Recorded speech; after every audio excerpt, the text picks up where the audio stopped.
Hello guys, in this video I'm going to show you how to create a drawing to your slides on the office.com website. But first I just want to mention, don't forget to subscribe to my channel, because at 10,000 subscribers I'm going to show you my whole YouTube revenue statistics and growth strategy, how to make money online. Now let's jump into it.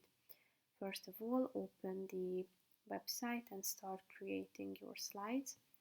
Then tap on this draw button at the top of the screen below the search bar, and below you can find a bunch of tools that you can use, such as pencil, pen and the highlighter. Tap on the relevant one, and as you tap on it again, you can set the thickness on this slide, and also the colors can be selected, and then feel free to draw on your slide. You can use the ruler as well as the eraser if you want to get rid of your drawing. And basically that's it for this video, guys. See you in the next one. Bye bye.